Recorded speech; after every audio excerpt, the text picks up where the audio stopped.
This is desperation, be under no doubt about it. The disaster caused by this catastrophic event is far from over. There's very little aid relief getting through. When it does, chaos can be moments away. The relief truck is overwhelmed. They scramble on board, grabbing what they can find. Many have lost everything, and families will have anything. The streets of towns along the Swat River are filled with people growing increasingly desperate. The army and police are here to keep order, but imposing that order will get harder as the days pass. It's been a real change in atmosphere here in the last few days. I think people were very shell-shocked at the beginning, but now actually they seem to be getting angry about the lack of aid that's getting to them. Of course, many of the villages that they're coming from completely cut off.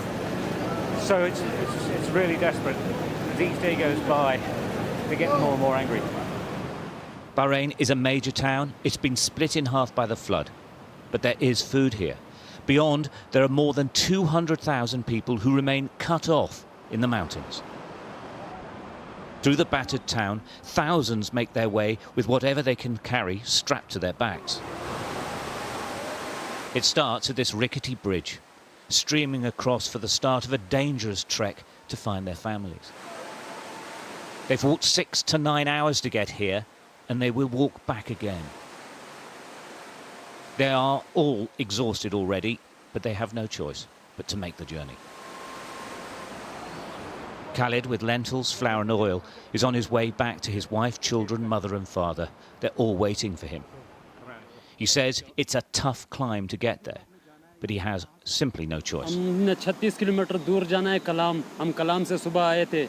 सुबह 6 बजे हम निकले हैं, तो अभी वापस हुए हैं. तकरीबन 6 घंटे का रास्ता है अभी.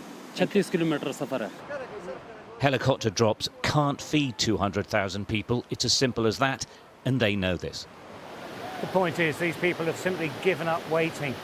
They've come long distances, and now that they've got whatever provisions they could get, they're going to head back home. It's about 35 kilometres away, incredibly, over those mountains.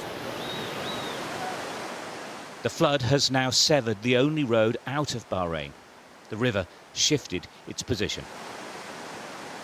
The locals crisscross the torrent on rickety bridges and even more perilous cable trolleys. We met Shamshaya in the remains of her home. She is 105 years old. Like so many here, she believes the changing weather has caused all this.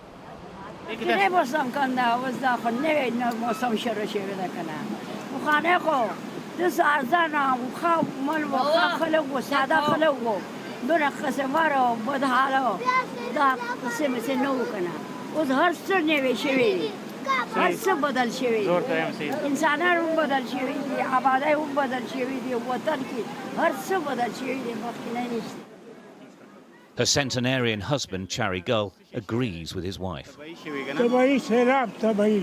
a disaster. It's a disaster.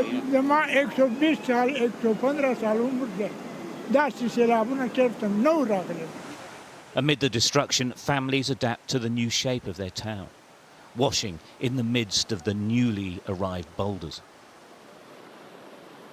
But the real priority here is to redirect the river and to start building bridges and repairing roads heading north. Everything beyond this point is destroyed. People are cut off from that side because no length bridges or all length bridges are washed away by the flood. But alhamdulillah, the local people are help each other a little bit, but the relief is not enough for us.